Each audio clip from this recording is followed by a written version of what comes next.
Assalamualaikum warahmatullahi wabarakatuh. Selamat pagi anak-anak semua. Bagaimana keadaannya? Sehat? Ya, alhamdulillah. Semoga semuanya senantiasa diberikan kesehatan sehingga bisa mengikuti pembelajaran sampai akhir ya. Nah, teman-teman semua, sebelum memulai pembelajaran, alangkah lebih baiknya kita untuk memulai pembelajaran dengan berdoa terlebih dahulu. Nah, teman-teman semua, ada di antara teman-teman yang ingin memimpin doa? Baik, kalau tidak ada yang mau, ketua kelasnya saja yang memimpin doa. Ya, silakan dimulai. Amin ya rabbal alamin. Nah, teman-teman semua, di pertemuan sebelumnya kita sudah membahas tentang Asmaul Husna ya, nama-nama Allah yang indah dengan beserta sifat-sifatnya. Nah, untuk pertemuan kali ini kita akan membahas tentang puasa Ramadan. Nah, sebelumnya Bapak ingin bertanya terlebih dahulu, adakah teman-teman yang sudah pernah berpuasa Ramadan selama 30 hari full? Oh iya, banyak ternyata ya. Semoga semuanya bisa mengikuti atau bisa melaksanakan puasa Ramadan ini selama 30 hari full. Karena Bapak yakin anak-anak kelas 5 ini sudah pada hebat ya untuk bisa menyelesaikan kewajibannya, yaitu berpuasa di bulan Ramadan. Nah, masuk kepada pembahasan yang pertama. Di sini sebelumnya akan membahas tentang puasa Ramadan, lalu memperbanyak kebaikan di bulan Ramadan, dan yang ketiga ialah manfaat atau hikmah puasa Ramadan. Nah, pembahasan pertama yaitu tentang puasa Ramadan. Nah, puasa Ramadan ini tidak hanya semata-mata suatu yang sunnah ya, atau boleh dilakukan atau tidak ya, karena ini bulan puasa ini sebenarnya merupakan perintah yang wajib dilaksanakan oleh seorang muslim atau khususnya seorang yang beriman, karena terdapat di dalam Al-Quran, tepatnya di Quran Surat Al-Baqarah ayat 183, yaitu kewajiban tentang berpuasa di bulan Ramadan. Nah, lalu timbul pertanyaan ya, mengapa kita harus berpuasa gitu ya. Nah, teman-teman semua, puasa ini tidak semata-mata hanya merupakan perintah ya, tetapi terdapat ganjaran yang besar gitu ya di dalam perintah tersebut. Apa itu? Yaitu memperoleh predikat takwa. Mungkin timbul ya dari teman-teman semua pertanyaan gitu, apa itu takwa? Nah, takwa ini teman-teman semua ialah merupakan semua perintah Allah, melakukan semua perintah Allah dan menjauhi larangannya.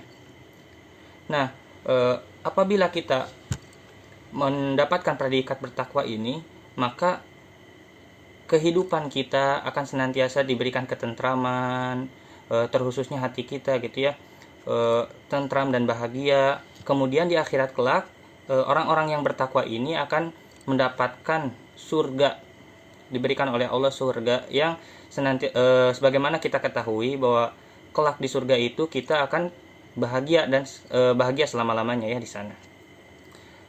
Sehingga mungkin setelah mendapatkan hadiahnya, atau mungkin teman-teman sudah melakukan saum ini, timbul pertanyaan gitu, apa ini puasa gitu? Sebenarnya apa itu puasa gitu? Kita hanya melakukan, kita mendapat pahala dari ini, tapi teman-teman semua tahu nggak sih apa sih sebenarnya pengertian puasa itu? Nah, masuk ke pembahasan selanjutnya. Di sini dijelaskan bahwa puasa dalam bahasa Arab itu disebut dengan saum atau syam, yang artinya menahan diri dari segala sesuatu, seperti menahan makan, minum, nafsu, dan menahan berbicara yang tidak bermanfaat. Nah, sedangkan di dalam ajaran agama Islam, artinya ialah puasa ini menahan diri dari hal-hal yang membatalkan dari sejak terbit fajar sampai terbenam matahari dengan niat dan beberapa syarat. Tentu saja ya ada beberapa syaratnya, karena tidak bisa semata-mata kita hanya menahan lapar atau menahan haus saja gitu ya. Nah, apabila kita melaksanakan ini semua dengan syarat-syarat yang dipenuhi gitu ya, maka kita akan memberikan saum ini atau puasa ini akan memberikan manfaat kepada kita dan akan memperoleh ganjaran yang berupa predikat takwa kepada kita semua. Nah, lanjut kepada pertanyaan selanjutnya gitu ya. Tadi dijelaskan tentang terdapat ketentuan-ketentuan dari berpuasa. Maka apa saja sih ketentuan berpuasa? Yang pertama, teman-teman semua, ialah ada syarat wajib puasa. Nah, syarat wajib berpuasa ini ada 3. Yang pertama ialah berakal sehat. Karena kalau misalkan orang gila atau yang hilang akal ini tidak diwajibkan ya berpuasa. Kenapa? Karena bagaimana ia bisa menjalankan perintah dari Allah dan Rasulnya sedangkan mereka tidak mengetahui gitu apa yang sedang dia lakukan gitu ya. Makanya orang-orang yang berpuasa ini syarat wajibnya ialah berakal gitu, mengetahui apa yang sedang dilakukannya. Lalu yang kedua ialah balik atau dewasa. Nah, mungkin sebagian dari teman-teman sudah tahu ya, kalau balik ini ialah di mana suatu keadaan yang menandakan seseorang dewasa. Nah, kalau laki-laki ini ciri-cirinya ialah dengan mimpi basah, dan sedangkan untuk perempuan ditandai dengan haid atau menstruasi. Yang ketiga ialah kuat berpuasa. Dikarenakan agama ini merupakan suatu yang memberikan kemudahan ya untuk manusia, maka agama ini tidak memaksakan ya kepada orang-orang yang lemah yang tidak sanggup berpuasa, misalkan karena sudah tua atau dengan yang lainnya. Nah, apabila tidak kuat berpuasa, maka dapat diganti dengan fidyah. Jadi fidyah ini suatu denda gitu ya bagi mereka yang tidak berpuasa gitu. Jadi ada syarat lagi gitu kalau misalkan mereka tidak bisa berpuasa. Nah, lalu yang selanjutnya ialah syarat sah puasa. Yang pertama ialah tentu saja berislam ya, karena hal ini tercantum, kewajiban berpuasa ini tercantum di dalam Al-Quran, dan mereka yang mempercayai Al-Quran itu ialah orang-orang Islam tentunya. Lalu yang kedua ialah berakal sebagaimana yang tadi jelaskan. Jadi orang mabuk itu tidak bisa ya, tidak sah gitu berpuasanya. Lalu mumayyiz atau tamyiz. Lalu suci dari haid bagi wanita dan nifas gitu. Jadi tidak diperbolehkan gitu ya orang-orang yang haid atau nifas gitu berpuasa, maka puasanya tidak sah. Lalu yang selanjutnya ialah dalam waktu yang diperbolehkan berpuasa, yang artinya dikarenakan ini saum Ramadan gitu ya, puasa Ramadan, maka puasa ini hanya bisa dilakukan di bulan Ramadan, tidak bisa di bulan-bulan yang lain. Adapun selain itu tentu saja ya ada puasa-puasa sunnah yang lain gitu, seperti puasa Senin Kamis atau yang lainnya. Namun khusus puasa Ramadan ini hanya bisa dilakukan di bulan Ramadan. Lalu yang ketiga ialah rukun berpuasa. Yang pertama ialah berniat di dalam hati untuk melakukan saum ini dengan ikhlas. Lalu yang kedua ialah menahan dari segala yang dapat membatalkan puasa, mulai dari terbit fajar hingga terbenam, seperti makan, minum, menahan hawa nafsu, dan berkata-kata yang tidak bermanfaat. Nah, masuk kepada pembahasan yang selanjutnya ialah hal-hal yang membatalkan puasa. Yang pertama ialah makan atau minum dengan sengaja. Lalu yang kedua ialah muntah dengan sengaja, datang bulan, hilang akal, dan murtad. Lalu ada nih hal-hal yang tidak membatalkan puasa tetapi merusak puasa tersebut gitu. Contohnya ialah seperti melakukan perbuatan tercela. Adapun contoh perbuatan tercela, yang pertama ialah berdusta, menghina, menghasut, memfitnah, berkata kotor, berkelahi atau bertengkar, dan lain sebagainya. Meskipun tidak disebutkan, tentu saja banyak ya perbuatan tercela, bukan hanya ini saja gitu. Lalu masuk pada pembahasan kedua, yaitu melakukan kebaikan di bulan Ramadan, memperbanyak kebaikan di bulan Ramadan. Apa saja sih? Nah, inilah merupakan salah satu beberapa contoh ya, contoh-contoh perbuatan baik yang selalu dilakukan oleh Rasulullah.